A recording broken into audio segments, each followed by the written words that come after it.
This year, during the season of Lent, we are exploring the theme of friendship. In the Gospel of John, Jesus gathered with his disciples for dinner and told them, "I have called you friends." What does it mean for us to have a friend in Jesus, and how does our friendship with him shape our relationships with one another? How are we vulnerable with one another?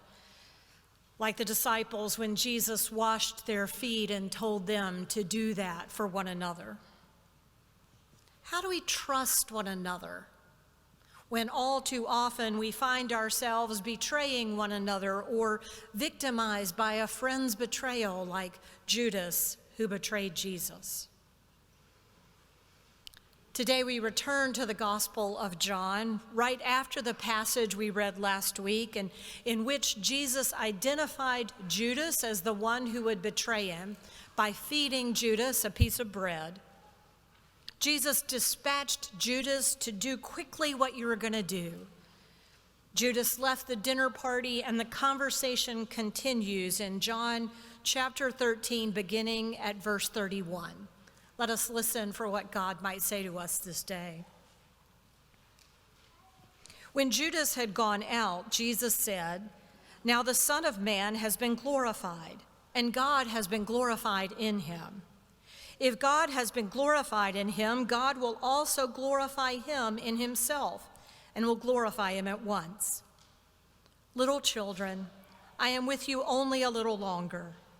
You will look for me, and as I said to the Jews, so now I say to you, where I am going, you cannot come. I give you a new commandment, that you love one another. Just as I have loved you, you also should love one another. By this everyone will know that you are my disciples, if you have love for one another." Simon Peter said to him, "Lord, where are you going?" Jesus answered, "Where I am going, you cannot follow me now, but you will follow afterwards." Peter said to him, "Lord, why can I not follow you now? I will lay down my life for you." Jesus answered, "Will you lay down your life for me? Very truly I tell you, before the cock crows, you will have denied me 3 times. This is the word of the Lord.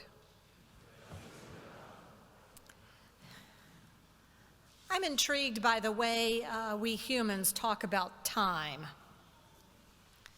Time is a part of God's creation. When God created the universe and forming the sun and shaping the planets and setting the earth on its rotation in orbit, time began. We each have been given 365 days a year, except for leap years, 12 months a year, 24 hours in a day, 60 minutes in an hour, and so on. But we say very interesting things about time, like time flew, or I just had too much time to kill, or there's never enough time, or don't waste time. As if time is something we can create or control, or at least something we should all complain about a lot. In our current context, we talk about how busy we are. It's the first thing I say now when people ask how I'm doing. "Oh, I'm fine, but busy like always." Just busy. And sometimes I think we have made busyness into a competitive sport. Who's the most busy? Who's the most busy in the office? Who's the most overscheduled? Who's the most busy with their grandchildren? Whose children have the most demanding extracurricular schedules? I often feel like I'm racing from one thing to another, and life feels a little bit like this. Now, I'm not Willie Mays, but I'm sliding into home plate just in the nick of time. In 1970, 2 research psychologists from Princeton University created a psychological experiment about helping behavior. They recruited students from Princeton Seminary, my alma mater, as their test subjects, and they paid each student $2.50 for participating. I'm thinking $2.50 went a lot further in 1970. The students completed a personal questionnaire, and then later each was to report to a room to receive their instructions. They were told that the study was exploring the vocational options for seminary students and that they would need to prepare a 3 to 5 minute talk to be given without any notes. One group was told to prepare a talk about the job options for seminary students who might not choose to become a traditional minister in a church. The other half was told to prepare a talk about Jesus' parable of the Good Samaritan. Now that's the story Jesus told of the man who was traveling from Jerusalem to Jericho, who was ambushed by robbers and left injured on the side of the road. A Levite, a Jewish temple, kind of equivalent to a church elder or a deacon, walked by, but doesn't stop to help the man. A priest walked by, but doesn't stop to help the man. Finally, a Samaritan comes by and is moved by emotion to care for the man. The story originally subverted the understanding of loving your neighbor as yourself. Samaritans were understood as dirty scum who were religiously off base. So for the Samaritan to be the good neighbor in the story was an upheaval when Jesus told it. So anyway, back to the Princeton study. So one group of students prepared a short talk about career options, and the other group prepared a short talk about the Good Samaritan. After having a bit of time to work on their speeches, each student was then told that due to space constraints on campus, they'd be giving the talk in a room in another building. They were given directions to where they should go. 1/3 of them were told, "Oh, we're running a little late. They were expecting you a few minutes ago. You need to hurry." Another third were told, "We're right on track, so go straight over and they'll be ready for you." The final third were told, "You've got some extra time, but head on over and you can wait over there." Each student left the first building to walk over, and in the alley between the two buildings, there was a man slumped in a doorway with his head down and eyes closed. When the student came by, the man coughed twice and then groaned loudly. The man was an actor. He was paid for his work, and he was prepared to respond in character if the student stopped and spoke to him. The seminary students were then ranked on their helping behavior from a 0 for failing to notice the man at all to a 5 for refusing to leave the man there and maybe even taking him somewhere for help. Now for the results. Whether they were giving a talk about career options or about the Good Samaritan had no statistically significant difference in their response to the man. The Good Samaritan had no difference in their response to the man. But their perception of their time had a tremendous difference. Those who were told they were running late and needed to hurry almost never stopped. Those who were told they were right on time occasionally stopped.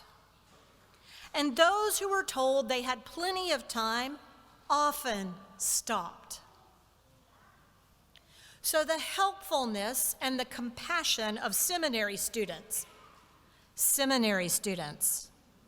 studying about Jesus and about faithfulness and about the Bible, even when they were about to talk about the Good Samaritan, was most influenced by their perception of their time. Wow. As a graduate of Princeton Seminary, I'm a little embarrassed, but I honestly think the study would have been the same no matter what school. When Jesus told his disciples that he was giving them a new commandment to love one another, it wasn't really new.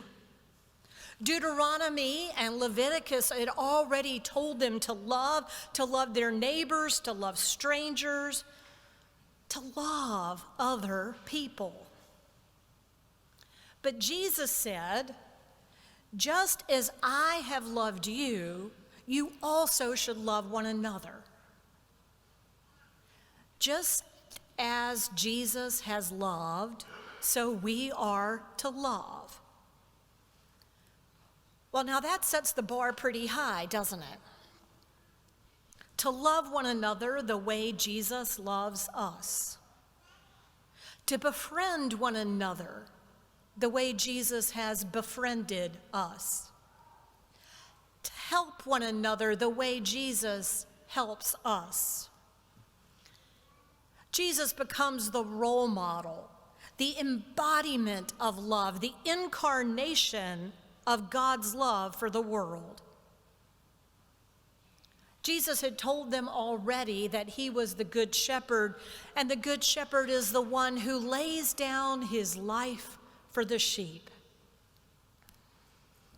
Peter, always quick to put his foot in his mouth, jumps forward to say he will lay down his life for Jesus. In the hours ahead, Peter will flat out deny knowing Jesus 3 times. Peter will fail to live up to that commitment to love Jesus as he's been loved. Much later, Peter does lay down his life, martyred for his faithfulness to the good news of Christ. Just as I have loved you, you also should love one another. How do we love one another? How do we love one another with something more than just a vaguely warm feeling? How do we love one another not just with a quick word or an easy platitude? How do we love one another with our lives? How do we embody love for one another? How do we focus on loving one another, even the ones who betray and the ones who deny us? How do we love one another? How do we show that kind of love for one another? I'm convinced that our time and our perception of time matters. In 2004, Dr. Richard Swenson wrote a book entitled Margin. He used the metaphor of writing on a piece of paper or print in a book to say, we need the margins around the words in order to be able to read them effectively. We expect margin in a book or in a letter or in a magazine. Swenson claimed that we were living without enough margin. And the lack of margin in our lives was taking a toll on our health, on our faith, and yes, even on our ability to love one another. We were filling our lives all the way to the edge of the page with no margin. He wrote this: marginless is being 30 minutes late to the doctor's office because you were 20 minutes late getting out of the bank, because you were 10 minutes late dropping the kids at school, because the car ran out of gas 2 blocks from a gas station and you forgot your wallet. Marginless. No room.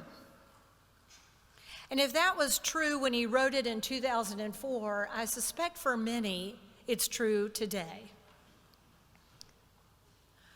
For some of us, the pandemic opened up some space for margin in our lives, but we were isolated and distanced.